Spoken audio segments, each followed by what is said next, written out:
Y si las elecciones van por un lado, la economía va por el otro en Venezuela. Aunque algunos de los empresarios señalados como responsables de atentar contra la economía venezolana hoy se encuentran tras las rejas, las largas filas por alimentos en el país continúan de la misma manera. Lo que hace cada vez más difícil a la administración chavista justificar la ineficiencia del propio gobierno. Gabriela Oneto tiene la información. Se ha ordenado la ocupación temporal de todos los espacios, de toda la red de supermercados día a día en toda la cadena, desde el almacenamiento, distribución, venta, los puntos de venta. No nos temblará absolutamente el pulso para tomar las decisiones. El pulso no les tembló. Luego de estas declaraciones, la administración chavista tomó las 36 instalaciones de esta cadena a nivel nacional. Uno de los argumentos, las largas colas fuera de los establecimientos, que hoy, varios meses después y bajo la gerencia revolucionaria, no han desaparecido. Usuarios de esta red popular cuestionan los resultados de la toma. Que tiene que ser uno sincero, antes era mejor que ahorita. Anteriormente compraba y era un gran supermercado. Pero ahora con esto que estoy viendo, que dice Pedeval, lamentablemente, sin ofender, considero que se acabaron, porque todo lo que este gobierno toca se va a pique. La medida no solo consistió en el control de los establecimientos de capital privado, que nacieron con la intención de atender a las zonas más populares del país, brindando empleo y alimentos. El director general de la empresa, Manuel Morales, y uno de sus abogados se encuentran tras las rejas desde el pasado mes de febrero, acusados de boicot y desestabilización de la economía. Mi hermano lo único que ha hecho en su vida es trabajar de manera incansable, con mucha pasión y con muchísimo empeño. En una situación muy difícil, muy dolorosa, que nos ha cambiado la vida. Pido justicia, que mi hermano lo liberen. Mi hermano tiene que estar afuera, haciendo lo que sabemos hacer, que es trabajar incansablemente por Venezuela. Los empleados de esta cadena aseguran sentirse decepcionados de la actitud del Estado venezolano, pues aseguran que día a día se han esforzado durante 10 años en llevar productos a los barrios y sectores más pobres y consideran que como individuos les ha dado la oportunidad de crecer. Muchos ejemplos dentro de día a día de personas que empezaron en una caja registradora, atendiendo al público de los niveles más básicos de la estructura organizacional y hoy en día son gerentes de niveles medios y niveles altos, porque día a día les ha dado la oportunidad y no es un caso, son muchos casos. Desde la Iglesia venezolana hasta el Instituto de Derechos Humanos de la Asociación Internacional de Abogados han solicitado la liberación de las 2 personas que hoy se encuentran recluidas en las celdas del Servicio Bolivariano de Inteligencia por considerar la medida como una arbitrariedad exagerada por parte del régimen de Maduro. Aún es incierto el destino de los directivos de Practimercados día a día. Estaba previsto que la tarde de este lunes se realizara la audiencia, pero una vez más fue diferida. Lo que sí es un hecho es que quienes vayan a comprar a estos supermercados tomados por el Estado, aparte de su cédula, deben llevar su propia bolsa, pues en los establecimientos no hay. También tienen la opción de comprarla a revendedores fuera del establecimiento bajo la mirada cómplice de quienes custodian el sitio. Desde Caracas, Venezuela, es la información que por ahora podemos aportar y con esto los invitamos a que continúen con más de la tarde. Y en nuestros estudios en Caracas quiero saludar a Francisco Martínez, él es primer vicepresidente de Fedecámaras. Muy buenas tardes, gracias por acompañarnos y comenzaría preguntándole, señor Martínez, ¿el desabastecimiento forma parte de esa conspiración de la cual se acusa constantemente al sector privado en Venezuela? Bienvenido. Muy buenas tardes y muchas gracias por el contacto, Idania. Bueno, definitivamente nosotros lo hemos venido diciendo reiterativamente desde hace muchos años. El desabastecimiento en el país es producto de una implementación de un diseño de políticas públicas en el plano económico de un modelo que para nosotros es un modelo que está agotado y que lo que ha llevado es a que tengamos unos niveles de inflación y unos niveles de desabastecimiento con el progresivo deterioro de la pérdida del poder adquisitivo y el aumento de la pobreza en el país. Y todo producto de un marco legal que ha servido como una camisa de fuerza al empresariado y que tiene en condiciones bastante deplorables muchas de las cadenas productivas que ya están rotas. Si hay, señor Martínez, si hay un modelo económico agotado, que finalmente es palpable en los resultados, es decir, el viacrucis en el que se convierte el día a día del venezolano para satisfacer sus necesidades básicas, da cuenta de que hay un modelo económico agotado. ¿Por qué es tan difícil el entendimiento entre gobierno y sector privado si finalmente a ambos lados lo que les interesa es que el país funcione y que la gente encuentre lo que busca? Sí, el sector privado está perfectamente consciente que los países no se pueden desarrollar si no hay una sinergia y una unión de esfuerzo entre el sector público y el sector privado. Actualmente hay una gran pérdida de confianza. El sector público no confía en el sector privado y el sector privado no confía tampoco en el sector público. Eso ha conllevado que no existe la voluntad política en el gobierno nacional. El gobierno nacional está entrampado, digamos, en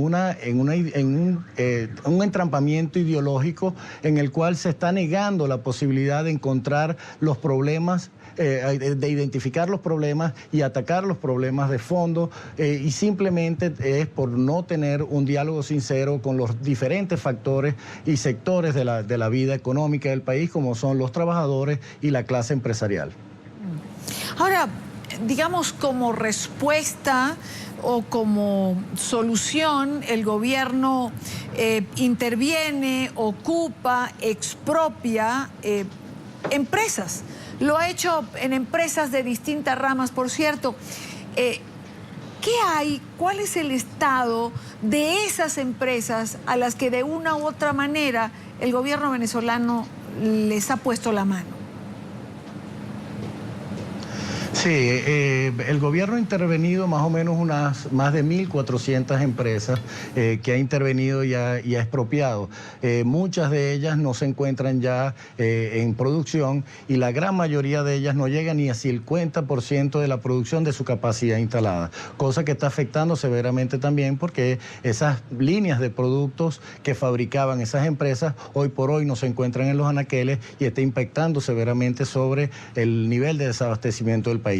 Por el otro lado, el sector privado está produciendo a su máxima capacidad, basado a pesar de todas las limitaciones que están teniendo a través de todos los ataques y fiscalizaciones, y que han entrado en un proceso que definitivamente no tenemos, digamos, un sistema cambiario que nos permita obtener las divisas necesarias para la compra de insumos, repuestos y bienes intermedios. Tenemos un control de precios bastante rígido que está obligando a las empresas a trabajar a pérdida, y entonces eso trae, digamos, toda una serie de trampas a la actividad económica que tiene sumergido a todos los venezolanos en una cola permanente para poder obtener los bienes y servicios que tanto necesitan.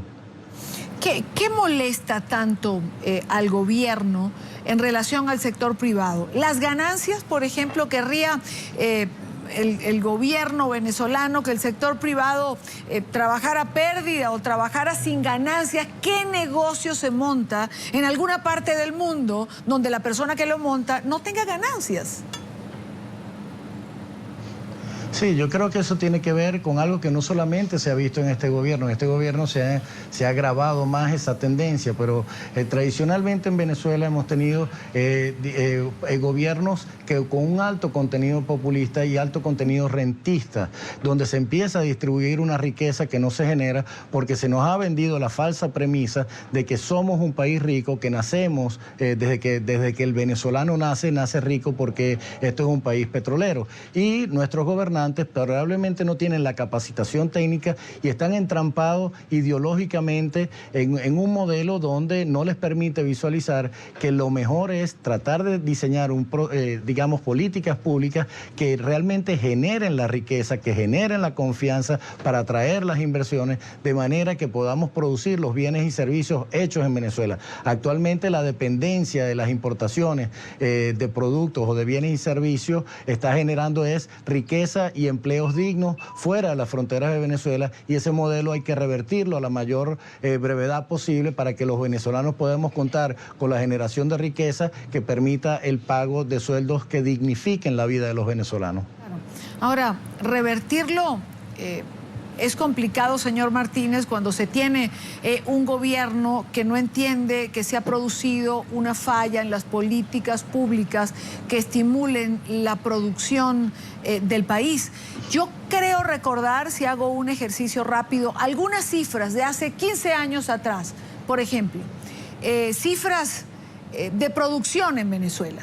Solo el estado Zulia, frontera con Colombia, producía, si yo no recuerdo mal, el 70% de la leche que se consumía en Venezuela en general. Producía aproximadamente entre 60 y 70% de toda la carne. Producía el 95% de los plátanos que abastecían a todo el territorio nacional venezolano, sin contar que algunos años llegó a producir, por ejemplo, limones que abastecieron a Florida, otras frutas que eran de exportación. Yo llegué a ver un níspero del tamaño de un melón y eso no existe en Venezuela.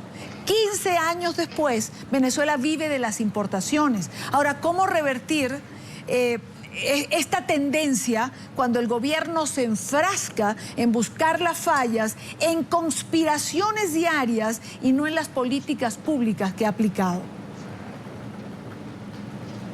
Bueno, ahí está precisamente la respuesta. Es un tema de voluntad política. Si existiese la voluntad política y logramos tener, digamos, en la administración del gobierno de Venezuela, gente con la visión prospectiva, con la visión adecuada de un modelo económico que realmente sea un diseño de modelo que enrumbe por el destino del progreso y bienestar que habíamos logrado en el pasado, pero hay que también acotar de que la economía venezolana no ha tenido, en los últimos 30 años, no ha tenido más de 5 años de crecimiento progresivo y sostenido del Producto Interno Bruto. Y esos son productos de las malas políticas económicas, no solamente de estos últimos 15 años, sino que ya también era una práctica común en otros años anteriores, en los últimos 20 años anteriores a estos 15 años. Lo que pasa es que en estos 15 años se ha agravado aún más producto del entrampamiento ideológico, de una revolución y de una guerra económica que nadie sabe dónde está, ni nadie sabe que el pueblo, incluso el pueblo venezolano,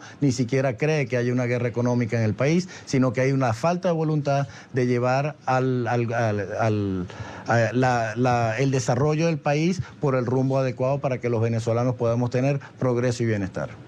Quiero agradecer a Francisco Martínez, primer vicepresidente de Fede Cámaras, por acompañarnos en vivo y directo desde nuestros estudios en Caracas. Muy buena tarde para usted. Muchas gracias por el contacto y feliz tarde para todos. Igualmente, señor Martínez.